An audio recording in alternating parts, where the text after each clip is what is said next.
کتنی بڑی بات ارشاد فرمائی، فرمایا لا تقنطوا من رحمت اللہ، تم نے میری رحمت سے نا امید نہیں ہونا، اللہ کی رحمت سے نا مالک کیا ملے گا؟ فرمایا ان اللہ یغفر الذنوب جمیعا، اللہ سارے گناہ معاف فرما دے گا۔ تو جن لوگوں کو اللہ کی رحمت پر نبی کریم علیہ السلام تشریف فرما ہے، امام غزالی نے لکھا ایک بدو آ گیا، دیہاتی سادہ آدمی، سادے بندے بھی سادے ہوتے ہیں، ان کا بھی اپنا طرز زندگی ہوتا ہے۔ تو بدو آ گیا، سادہ آدمی تھا، آتے ہی السلام علیکم لے کے نا تو کوئی بات ہی نہیں کی، سیدھا سیدھا ہی کہتا یا رسول اللہ صلی اللہ علیہ وسلم یہ بتائیں قیامت کے دن حساب کس نے لینا ہے؟ حضور فرمانے لگے بھائی یہ تو بڑی صاف سی اور مختصر سی اور سادہ سی بات ہے، حساب تو اللہ تعالیٰ نے لینا ہے۔ اب اس نے جو لفظ کہے اللہ کے حبیب کی آنکھوں میں آنسو آ گئے، کہنے لگے اگر اللہ نے حساب لینا ہے پھر انشاءاللہ کرم ہی ہوگا۔ تو حضور فرمانے لگے تمہیں یہ امید کس طرح ہے؟ تو عرض کرنے لگے یا رسول اللہ کریم جب غالب آتا ہے تو معاف ہی کرتا ہے۔ جب کریم کا غلبہ ہوتا ہے نا، کریم بندہ جب کسی پہ قبضہ کر لے تو پھر معاف کرتا ہے، تو اللہ تو سب سے بڑا مہربان ہے۔ وہ بات کی اور اگلا جملہ ہی کوئی نہیں کہا، وہ چلے گئے۔ تو حضور علیہ السلام نے اب اس بات پر رزلٹ دیا، فرمانے لگے کریم محبوب بندہ سادہ تھا، بات بہت بڑی کر گیا ہے، بڑی بات کر گیا، سادہ آدمی۔ میرے عزیز، اللہ کی رحمت پر جن لوگوں کو امید ہو، انہیں موت سے ڈر اور پھر جن کو محبوب کی ملاقات کا شوق ہو نا، ہم نے جان دے دی وعدہ دیدار پر، ہم سے وعدہ کیا گیا تھا کہ تم مرو گے نا تو تمہیں دیدار ملے گا، تو ہم نے جان ہی دے دی وعدہ دیدار پر، جان ہی دے دی وعدہ دیدار پر۔ اور پھر فرماتے ہیں نقد اپنا دام ہو ہی جائے گا، فرماتے ہیں ہم نے جان دی ہے اس وعدے پر کہ وہ ملے گا، تو امید ہے کہ یہ سودا ادھار نہیں، جیسے ہی قبر میں جائیں گے سامنے حضور کی زیارت نصیب ہو جائے گی۔ اس لیے لحد میں بھی عشق رخ شاہ کا داغ لے کے چلے، اندھیری رات سنی تھی سو چراغ لے کے چلے۔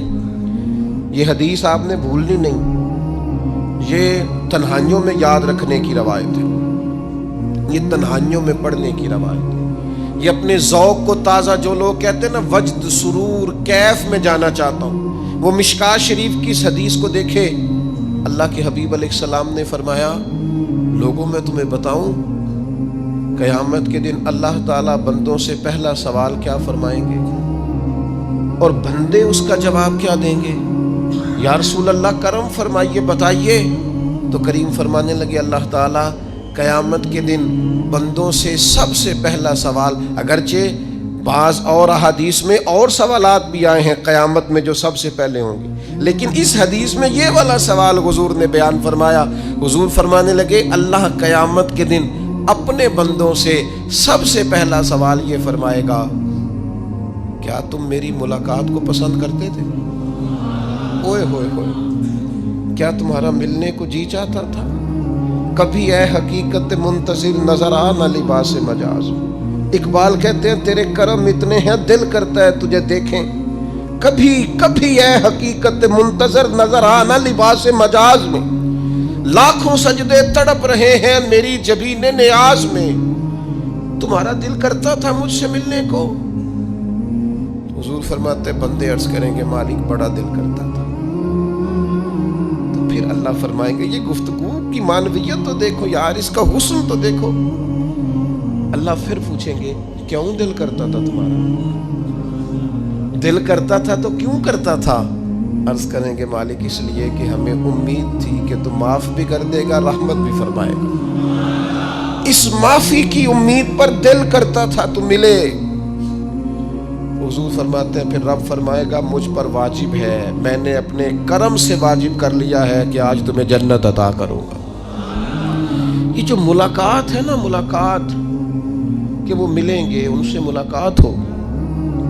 عمر بیت گئی نا نام جپتے، عمر بیت گئی نا تذکرہ کرتے، ہم سے بھی لوگ پوچھتے ہیں کیا کمائی کی، کیا زندگی میں حاصل کیا، تو ہم کہتے ہیں شرق سے غرب تک ملک کے ایک کونے سے لے کر دوسرے کونے تک مدینے والے کی بات کی، حضور کا ذکر کیا ہے۔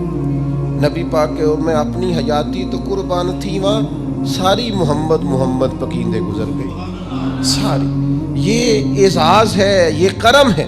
اب کیا ہوتا ہے، گناہگار لوگ ہیں، اتنا بڑا دعویٰ تو نہیں کر سکتے، لیکن دل تو چاہتا ہے نا کہ چلو جس کا نام لیا ہے اس کی کبھی زیارت بھی ہو، کبھی ملاقات بھی ہو، کبھی نظر کرم بھی ہو۔ کسی نے اپنے محبوب سے کہا تھا کہ ذرا ایک نظر مجھ پہ بھی کیجئے، تو قریب بیٹھے ایک شخص نے کہا یار تو نے بڑا دعویٰ کیا ہے، جو محبوب ہوتے ہیں ان کو تکلیف نہیں دی جاتی، تو کہتا ہے پورا چہرہ ہی تیری طرف پھیرے۔ تو پھر اس نے اس درویش سے پوچھا کہ میں بھلا پھر کیا کروں، میرا دل تو میرا بھی کرتا ہے نا، چلو یہ تو آپ کی بات ٹھیک ہے کہ اب میں محبوب سے کہوں کہ اتنی تکلیف کرے کہ میری طرف پورا رخ پھیرے تو ٹھیک نہیں، تو پھر بتائیں میں کیا کروں؟ تو اس نے کہا ان راہوں میں کھڑا ہو جا جن راہوں کی طرف وہ کریم دیکھتا ہے۔ چلو اسی با کردار کو دیکھتے دیکھتے بیچ میں تیرے اوپر بھی نظر، مجھ پہ محشر میں نصیر ان کی نظر پڑ ہی گئی، مجھ پہ محشر میں نصیر ان کی نظر، اوئے ہوئے اللہ کرے آپ کو بھی وہ لطف آئے جو مجھے آ رہا۔ کہتے مجھ پہ محشر میں نصیر ان کی نظر، یہ انتہائی عاجزی ہے کہنے والے کی۔ اس نے بالکل اپنے آپ کو ختم کر کے کہا کہ میں قابل تو نہیں تھا، اور میں پھر تکلیف دیتا کہ میری طرف دیکھیں، اسپیشل میرے لیے وقت نکالیں۔ پر کرم یہ ہوا کہ مجھ پہ محشر میں نصیر ان کی نظر پڑ ہی گئی۔ کہنے والے اسے کہتے ہیں خدا کا کرنا، کہنے والے اسے کہتے ہیں خدا کا کرنا۔ اللہ نے کیا کہ نظر مجھ پر پڑ ہی گئی، اور جب پھر پڑ گئی تو تیری ایک نظر کا کمال ہے اور میری زندگی کا سوال ہے۔ بس جب پڑ گئی تو سو پھر پڑ گئی۔ موت سے وہ بندہ کبھی نہیں ڈرتا جسے ملاقات کا شوق ہو، ملنا چاہے داتا علی اجویری سے اور موت سے ڈرے، ملنا چاہے حضرت غوث پاک جیلانی سے اور پھر موت سے ڈرے۔ زندگی گزری ہو علی علی کرتے پھر موت سے ڈرے، عمر بھر سیدنا عثمان غنی کی سخاوت کی بات کی ہو اور پھر جنت میں جا کے ان سے ملنے کا شوق پیدا نہ کرے، ساری زندگی سیدنا فاروق کا عدل بیان کیا ہو، ساری زندگی ان کے انصاف کا تذکرہ کیا ہو، پوری امت کو بتایا ہو کہ اگر جینا چاہتے ہو تو عمر کے رستوں پر چلو، اور پھر یہ موت سے ڈرے اور مر کے جناب فاروق اعظم کی زیارت کو پسند نہ کرے۔ جسے صدیق کی وفائیں یاد ہو، جنہیں جناب ابو بکر صدیق کا عشق یاد ہو، وہ پھر ان کی زیارت نہ کرنا چاہے اور ساری عمر حضور کی نعت پڑھی ہو۔ مانا نہیں آتا تھا پھر بھی کہا بلغ العلا بکمالہ کشف الدجا بجمالہ حسنت جمیع خصالہ صلو علیہ والہ سے نہیں ترجمہ آتا تھا، پر جب بھی کو پڑھتا تھا یہ بھی جھومتا تھا مولا یا صلی وسلم دائماً۔ میں آپ کو بتاتا ہوں توتلا آدمی، توتلا اور دیوانہ مجذوب بیچارہ، سمجھ نہیں، توتلا بولنا بھی ٹھیک نہیں آتا۔ مجھے نماز کا سلام پھرا تو وہ جلدی آ گئے، وہ ایک مجذوب آدمی تھے، سادے تھے، تو سلام لی تو کہنے لگے میں گل کرنی سی، تو میں نے ان سے کہا کہ تھوڑی دیر کے بعد ملتے ہیں۔ سادہ آدمی ہے، اللہ مجھے معاف کرے، میں کوئی نقل تو نہیں ان کی اتار سکتا، اس زبان کو ہم توتلی نہیں کہتے، ہم اس زبان کو بلالی زبان کہتے ہیں۔ یہ بڑی خوبصورت زبان ہوتی ہے، یہ جو توتلے لب و لہجے ہوتے ہیں نا، وہ جب بچہ پوری طور پہ اماں نہیں کہہ سکتا، توتلا ہوتا ہے تو کوئی مزہ آتا ہے اماں کو اماں کہلوانے میں۔ جب وہ پوری طور پر باپ کو بابا نہیں کہہ سکتا اور توتلا ہوتا ہے تو کوئی مزہ آتا ہے کہنے میں۔ وہ جب دادی نانی دادا کہتا ہے تو دادے کا دل کرتا ہے یہ 100 بار کہے، چونکہ اسے کہنا نہیں نہ آتا، لیکن اس توتلاہٹ میں جو اس کو لطف آتا ہے۔ مجھے بڑے لوگ آ کے شعر سناتے ہیں، میں نے بڑے خوشگلو نعت خانوں سے زندگی میں سنا ہے، وہ صاحب میرے پاس آئے اور میں نے کہا بعد میں ملیں گے، تو سادہ آدمی ہے، مجذوب ہے، پورا شعور نہیں رکھتا، مجھے کہنے لگا مصطفیٰ جان رحمت کے بعد، مصطفیٰ جان رحمت پہ لاکھوں سلام کے بعد، یعنی معنی یہ تھا کہ سلام کے بعد، تو اب بڑے بڑے سریلے بندوں سے بھی بندہ سنتا ہے میرا دل کرے، اور میں نے جان بوجھ کے ان سے کہا اے دوبارہ کیا جائے ذرا، کیونکہ توتلے تھے نا. میں نے کہا تو کہنے لگے مصطفیٰ جان رحمت پہ لاکھوں سلام کے بعد وہ میرے عزیز یاد رکھو ساری زندگی حضور کی نعتیں پڑھی، نبی پاک کے تذکرے سنے، اب موت سے ڈر جائیں؟ حالانکہ موت تو ایک پل ہے، پل سے گزریں گے تو سامنے اللہ کا دیدار بھی ہوگا، مدینے والے کی زیارت بھی نصیب ہوگی. تو زیارت ہوگی اور ہر نظر کانپ اٹھے کہ محشر کے دن خوف سے ہر کلیجہ دہل جائے گا، اوڑھ کر کالا جبہ وہ آ جائیں گے اور سارے محشر کا نقشہ بدل جائے گا. یہ موت کا خوف نکالنے والی چیزیں ہیں، ڈر. اچھا مجھے ایک بات بتائیں، یہ میں امید کی بات کرنے لگا ہوں، چلیں اب یہ بات تو مشکل ہے پر کرنی پڑے گی، مجبوری ہے. کبھی کبھی ابا جی سے مار بھی پڑ جاتی ہے بندے کو، گھر میں کو 2-4 لگ بھی جاتی ہیں، تو اس وقت نا جو سب سے بڑا سہارا کسی کو نصیب ہوتا ہے وہ یہ ہوتا ہے کہ اللہ کرے اماں گھر میں موجود ہو. اور میں نے دیہاتوں میں کئی مائیں ایسی دیکھی ہیں جو بیٹے کے حصوں کی مار کھاتی ہیں. ابا نے ڈنڈا لے لیا ہے بیٹے کی غلطی پہ، اب اماں بیچاری سامنے ہو گئی ہے، 2-4 اس نے بھی کھا لی.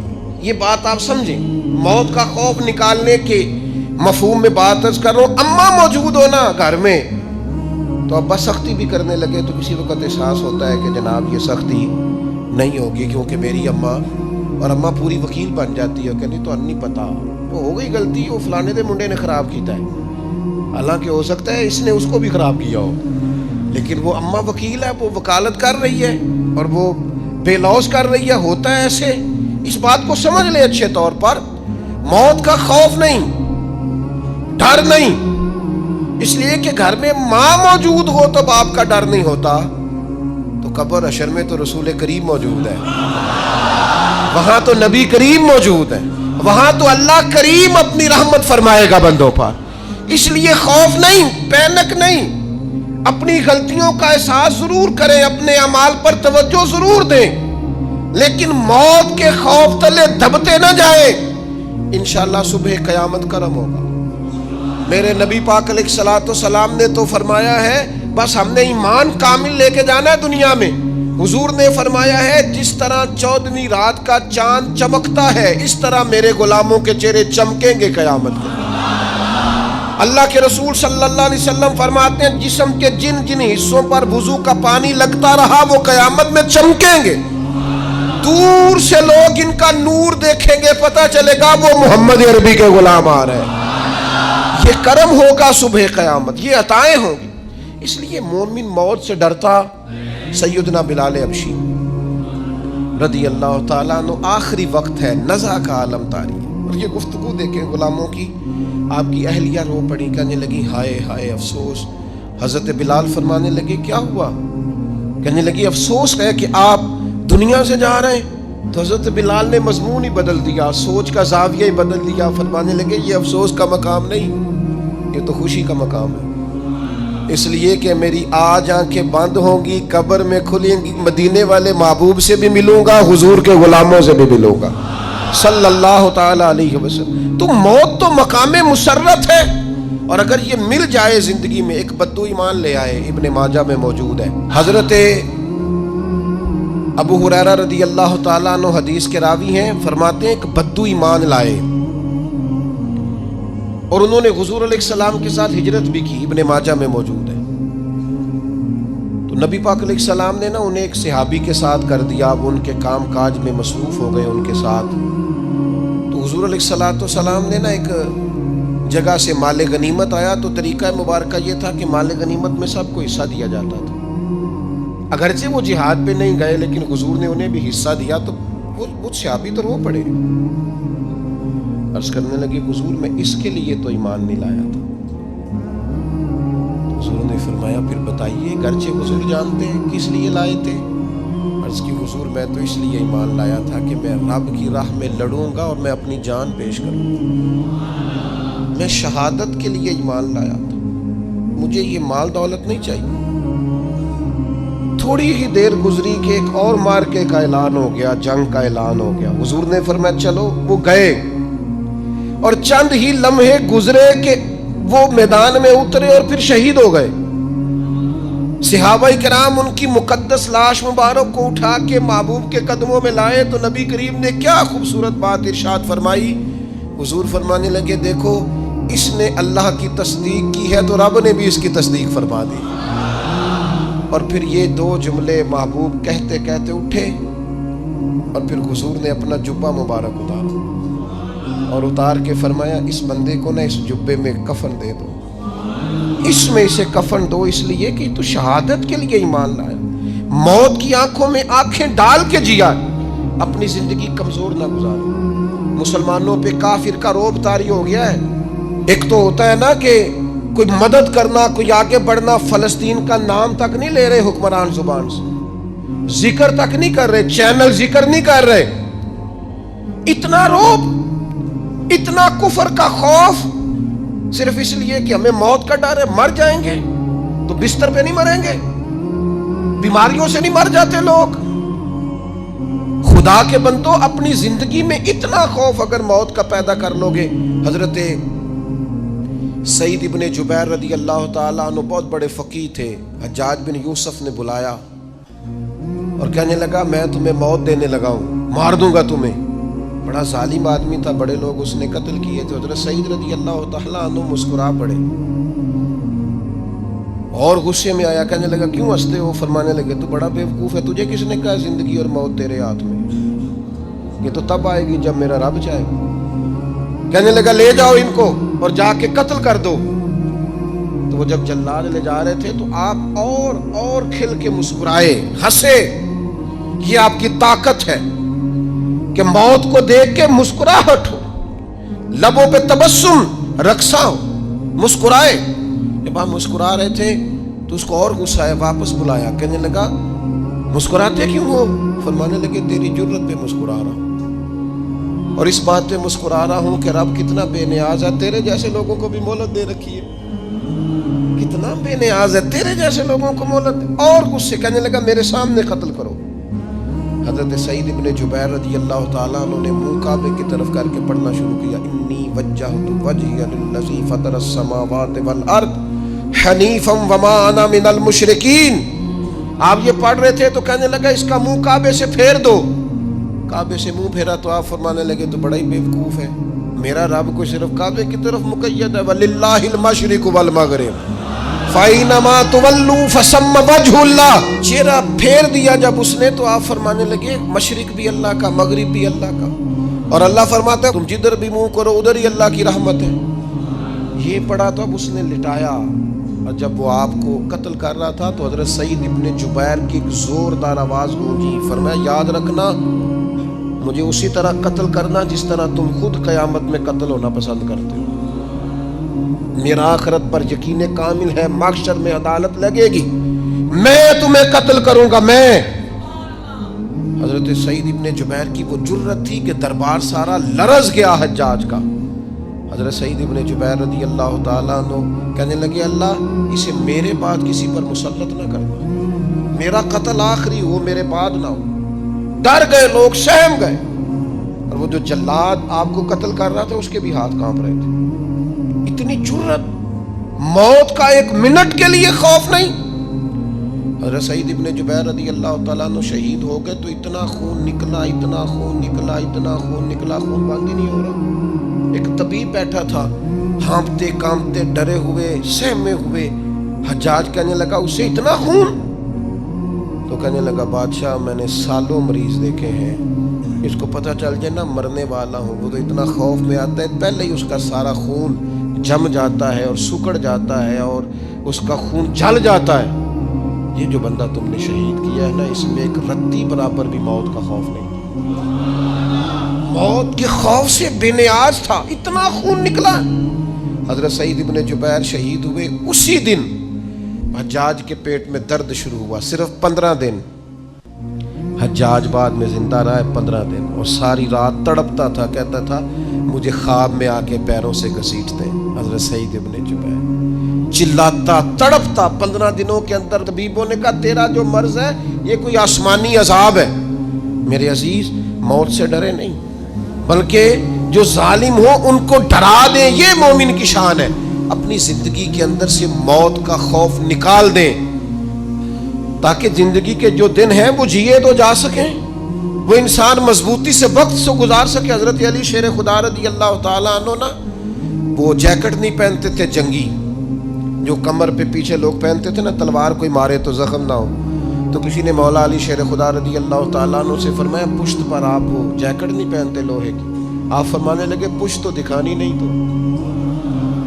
تو کہنے لگے موت سے ڈر نہیں آتا؟ فرمایا بالکل بھی نہیں، اور فرمایا مجھے بالکل ڈر نہیں آتا کہ میں موت پر آ گروں یا موت میرے اوپر جا گرے۔ ہم تو شہادت حضرت خالد بن ولید رضی اللہ تعالیٰ عنہ ایک دن نوجوانوں کو خطاب کرتے کرتے کہنے لگے موت سے کبھی نہ ڈرنا، میں نے ساری زندگی جنگوں میں گزاری ہے، میرے وجود پر ایک ذرہ بھی جسم کا حصہ ایسا نہیں جس پر زخم نہ ہو۔ اور جو کہتے کہتے رو پڑے، فرمانے لگے یہ بات کرتے کرتے رو پڑے، فرمانے لگے دیکھ لو زندگی ساری میدانوں میں گزاری ہے، لیکن شہادت اللہ تعالیٰ نے میرے لیے وہاں نہیں لکھی تھی، یہاں اللہ تعالیٰ نے اپنی رحمت کے لیے موت میرے لیے لکھی تھی۔ تو یہ تو اللہ کا کرم ہے۔ قریب ایک بزرگ صحابی اور بیٹھے تھے، فرمانے لگے آپ کی نیت شہادت کی تھی، انشاءاللہ آپ قیامت میں شہیدوں میں ہی کھڑے کیے جائیں گے۔ تو میرے عزیز خوف نہیں موت کا۔ آخر میں 2-3 گزارشات عرض کرنی ہے۔ ایک تو میری آپ سے گزارش ہے، جنہوں نے ابھی تک قرآن مجید کی تلاوت شروع نہیں کی، وہ ابھی سے آج سے 10 منٹ ٹائم ہو تو مسجد میں بیٹھ کے ایک رکوع پڑھ کے جائیں، قرآن مجید نہیں چھوڑنا۔ رمضان کا تعارف یہ ہے کہ شہر رمضان الذی انزل فیہ القرآن، تو قرآن مجید سے دلچسپی۔ دوسری میری گزارش ہے راشن بانٹنے والوں سے بھی کہ مہربانی کریں لائنوں میں لگانا چھوڑ دیں، اور لینے والوں سے بھی میری عرض ہے کہ اللہ تعالیٰ سارا سال عطا کرتا ہے، 3-4 ہزار کے لیے کیوں اپنے آپ کو آپ تکلیف میں ڈالتے ہیں؟ سارا سال اللہ دیتا ہے۔ اور پھر میری آپ سے یہ بھی اپیل ہوگی کہ طبیعتوں میں حلم پیدا کریں، بردباری پیدا کریں، یہ بڑی ضروری چیز ہے۔ مثبت سوچیں لائیں، روزہ ہماری تربیت کرتا ہے۔ اور پھر آپ سے یہ بھی اپیل کروں گا رمضان شریف کی مقدس گھڑیوں میں صرف اپنے لیے نہیں سوچے، امت کے لیے سوچیں، بالخصوص فلسطین کے مسلمانوں کے لیے کم از کم دعا مومن کا تہوار ہے، وہ تو جم کے کریں اللہ کے حضور۔